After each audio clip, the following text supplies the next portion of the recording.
Narito tayo ngayon upang matunghayan ang talaga namang nag-iinit at napaka-latest na issue ni Ate Erica. Sa pagpapatuloy nga ng issue na hidwaan sa pagitan ni Ate Erica at ng kanyang pamilya ay pumunta nga muli si Kalingap Val Santos Matubang sa bahay ng pamilya ni Ate Erica upang makibalita kung ano na nga ba ang sitwasyon ni Ate Erica at ng kanyang pamilya.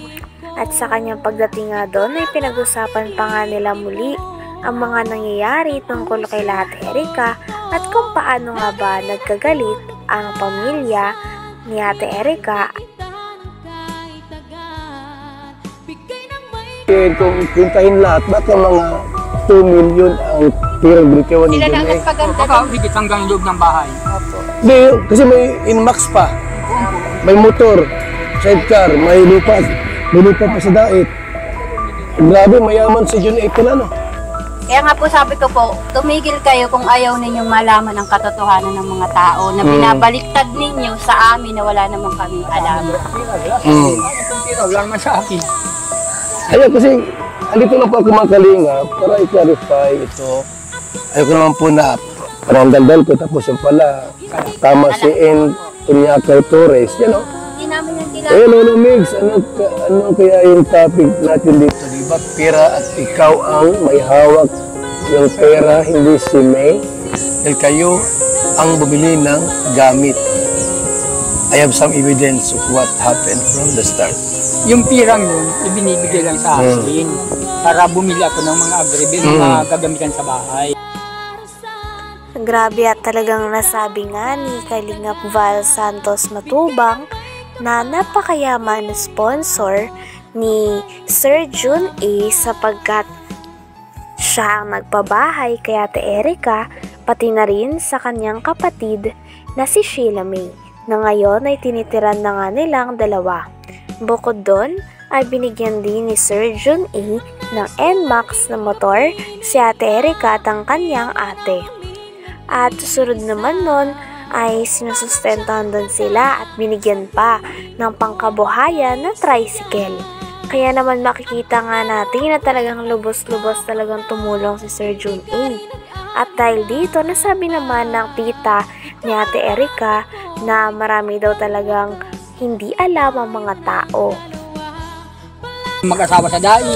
Doon na sila natutulog. Doon sila natulog. Pag makain sila at hindi gusto ulam dito, doon sila nakain sa dai. Sino? Yung sila? Mag-asawa. Sila May? Sila May, yung tatlo. Buhay rin na. Buhay rin na. Nangyayari. Ano? Talaga. Uuwihan dito, ni isang mansanas, hindi man lang bigyan yung apo. Grabe naman. Ayun. Kaya po, kasi nungalingan po yung sinasabi po niya ni Amy Torres.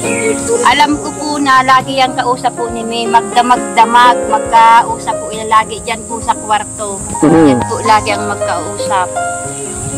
Saka si Sheila May. Umpisa pa po nung hindi pa po luminitaw si Sir John A, magkausap na po yan. Hanggang dumating si Sir John A, sila na po lagi ang magkausap hanggang ngayon. Sila po ang laging magkausap. Nasa likod po si Sheila May kay Amy Torres, siya po yung nagbibigay yata po ng update. Okay. Kaya kumakalat po. Bibigyan ng mga salita para kumalat sa kanila. Parang tinatakot pa kayo, ah. Ayon nga sa mga nangyayari, ay nasabi nga ni Kalingap Val Santos Matubang na aanhin daw natin ng pera kung hindi naman tayo magkaayos kasama ang ating pamilya. Lalo na ang mga tao na talaga namang nagmalasakit sa atin sa mga panahon na walang-wala tayo at nagpalaki at nag-aruga din sa atin simula bata tayo. Lalong-lalo na din ang mga tao na nagparal sa atin at hatid sundo tayo sa eskwelahan nung bata pa tayo. Kaya naman sa mga nangyayari ay talagang nakakalungkot na parang inabando o hindi na inaalala ni Ate Erica at ng kanyang ate ang kanyang lolo at lola pati na rin ang kanilang kapamilya dahil hindi na nila ito binibisita at nagiba na nga daw ang ugali nila base sa kanilang lolo. Sinasabi nila. inaano ako. So maganda rin yung malaman natin lahat ang pangyayari po. Nandito kami, ating kalinga, para malaman natin ang buong katotohanan bakit umantong sa ganito na salip na magkaisa yung apo at lolo parang hindi magandang nangyayari. Ano niyo po ang pera kung sira naman ang relasyon sa magulo. Ito ang pinakamayaman sa buong mundo. Kung sira naman ang relasyon, wala din silbi po yun. Ang malaga po yung magandang samahan. So, yung mga sinabi pa lang hindi totoo pala. Naghahambog lang. Sinungaling. Sa din yung imitoris niya, butog yun. Si Torres. Sisilam niyang gapa nun. Sinabi pa nga sa post na talagang parang sobra na daw ang pamilya, lalo na ang tita ni Ate Erica at ang lolo ni Ate Erica sa kanya. Kaya naman pinagtatanggol nga ng post na ito si Ate Erica at ang kanyang ate. Talagang sabi nga ng lolo ni Ate Erica ay napakarami daw maling impormasyon doon at talagang pinaliwanag din ni Lolo Miguel ang kanyang sarili sa mga manonood. Talagang marami pa nga mga bagay na hindi nalilinaw tungkol sa issue na ito, kaya mareresolba pa kaya ang mga ito? Dahil nagagalit na nga talaga si Lolo Miguel pati na rin ang tita ni Ate Erica. Talagang habang patagal na patagal ay mas umiinit na nga ang issue nito. Sino nga ba ang tunay na may mali? Ang pamilya ba ni Ate Erica o sila Ate Erica at ang kanyang ate? Yung mga sinabi pa lang hindi totoo pala. Naghahambog lang. Sinungaling. Sa din yung imitoris niya, butog yun. Si Torres. Sisilam niyang gapa nun. Ang kausap palagi. Nasa likod yun yung layo. Kaya nakaalam. Ibinubog lang. Meron na palang motor si Erica. Max. Oo, meron. Anong pala yung motor niya? Murang nga pa. Mabuti, may lisensya naman yan. Kinunang yun nila si Kuanig dun eh. Ang lisensya. Sisya sila. Talagang Si Arnie. mahal na mahal ni John Lee, ano? Nakuha ng aga. Tapos sa may loto sa Dait. May luto guys. Wow, grabe, congratulations. Tapos may bahay pang maganda. Walang masamang tumulong.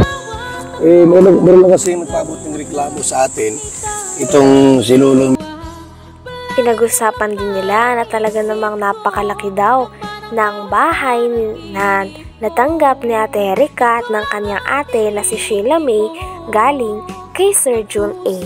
Kaya naman nagtaka naman si Kalingap Val Santos Matubang na napakalaki naman daw ng bahay na ito, ngunit bakit hindi nagawang tulungan o isama ni Ate Erica ang mga tao na nag-aruga at talaga namang nagpaaral sa kanilang dalawa ng kanyang ate simula noong bata pa silang dalawa. Dait. May luto guys. Wow, grabe, congratulations. Tapos may bahay pang maganda. Walang masamang tumulong. Meron lang kasi magpaabot ng reklamo sa atin. Itong si Lolo Mig saka Dini. Kita po niya yan. Bakit yung gano'n nangyari? May ilang square meter yun. Awan ko po. Hindi man po nagkakamalit. Basta alaman ko lang na talagang So yung bahay dito, malaki din. Malaki din. yung ang buka nun ay 22 yata. Ang katahaba, 20 por 22. Ano yun? Second floor? Yung kalahati, ako ang nagbukan nun. Dahil bakilid yung lukuan. Kalahati ang second floor. Dahil po, itong kalahati, Ayan po. pinabuhusan ko. Yan na. So, Torres, let the dogs bark. The lion is still king. Is still the king. Gutom na ang mga asong ligaw at batuga. Hanggang dito na lamang muna ang ating napakainit, nagtitrending at talaga namang mas nakakaintriga na issue ni Ate Erica. Maraming salamat sa inyong panonood. Hanggang sa muli. Bye!